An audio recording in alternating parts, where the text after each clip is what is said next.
Bonjour et bienvenue pour cette 17e édition de Un jour, un comics. Alors comme je vous l'ai dit hier, chose promise, chose due. Ici on tient nos promesses et je vous parle d'un comics Image Comics. Ce comics Image Comics, c'est la série Switch. Et avec un personnage. Oh là là, qu'est-ce que c'est que ce personnage?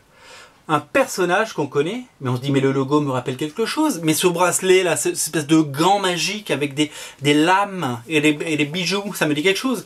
Et oui, parce que comme vous le savez peut-être, Topco a décidé de tuer Witchblade. Alors Witchblade, c'est une série qui a commencé dans les années 90, dessinée par l'incroyable Mike Turner, qui l'a révélé, créé par Marc Silvestri.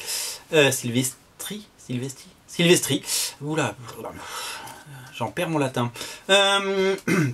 Série qui a eu un succès incroyable, des centaines de milliers d'exemplaires vendus dans les années 90, et puis une érosion des ventes de mois en mois jusqu'au numéro 185, qui doit sortir d'ailleurs ces jours-ci, en tout cas il doit sortir ce mois-ci, le numéro 185 qui va sonner le glas de cette série, Witchblade 185, marque le point d'arrêt de la série qui, on lui prédit un retour.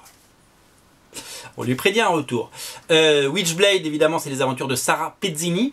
Il y a eu plein de déclinaisons, il y a eu plein d'autres séries autour, il y a eu plein d'autres porteurs, il y a eu plein d'auteurs qui ont travaillé dessus. Il y a eu Paul Jenkins qui a fait un travail absolument génial, Ron Mars qui a fait des centaines d'épisodes, enfin des dizaines d'épisodes, Tim Seeley qui a scénarisé des épisodes. Au dessin, on a eu évidemment les meilleurs. On a eu, comme je vous l'ai dit, je crois qu'il y a eu du Francis Manapul. Je crois qu'il y a eu... Est-ce qu'il l'a fait Manapul? Oui, je crois, oui. Il y a eu Bacalo qui a fait un épisode, Chris Bacalo, sur les 185. Bien entendu Michael Turner, Eric Basaldua, Ibas, l'incroyable Ibas. Qu'est-ce qu'on a eu d'autre? On a eu des tonnes de dessinateurs. Et puis est arrivé un mec qui s'appelait Stepan Sejic. Stepan Sejic, c'est le dessinateur d'un truc. Eh ben, je le montre, hop, il est là. C'est bien, c'est pratique d'avoir cette BD room juste derrière moi. C'est le mec qui fait Sunstone chez Panini. En hardcover, le comics bondage, érotique, lesbien et super chouette. Sunstone tome 1. Voilà. Voilà pour la parenthèse. Hop, je repose.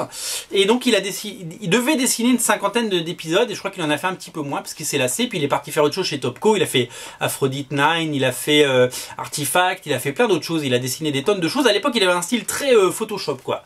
C'était, il y en avait partout, ça brillait, il y avait du chrome partout, ça piquait un peu les yeux. J'étais pas très fan de Stepan Sejic et je trouve que depuis qu'il a changé de style et qu'il dessine donc à la tablette, bien entendu, et qu'il dessine rapidement, qu'il a un style, je vais vous montrer un petit peu les pages, hein, c'est quand même voilà, c'est super pur, c'est très frais, moi j'aime beaucoup.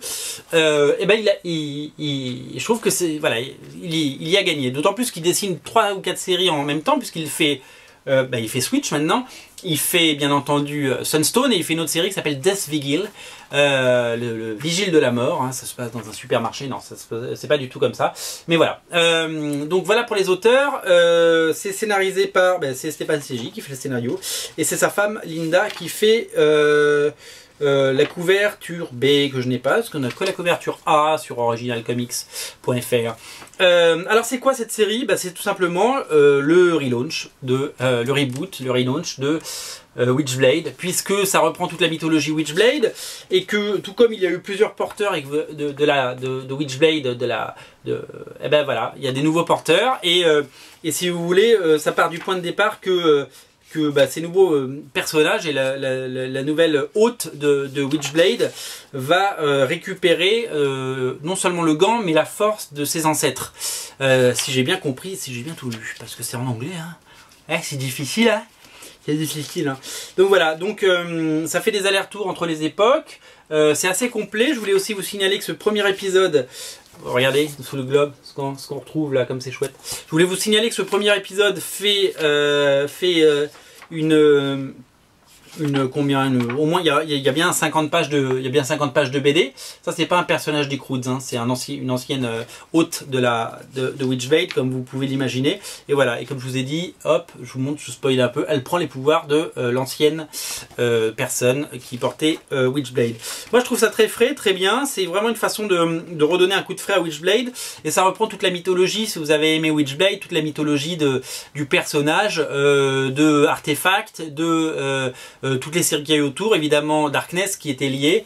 Donc voilà, on retrouve pas mal d'éléments et je trouve que c'est très complet. Et voilà, c'est pour seulement pour le prix d'un comics, vous avez mais je veux dire, il y a au moins plus de 40 pages de BD.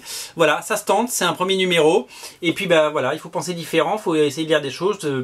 J'essaierai dans ces émissions de vous présenter de plus en plus de comics issus de la scène indépendante parce que c'est quand même super chouette de lire. Voilà la couverture du numéro 2 qui sort le mois prochain. Voilà, Switch, c'est disponible sur originalcomics.fr. On ne vend pas que du Marvel et du DC, on vend aussi du Image Comics.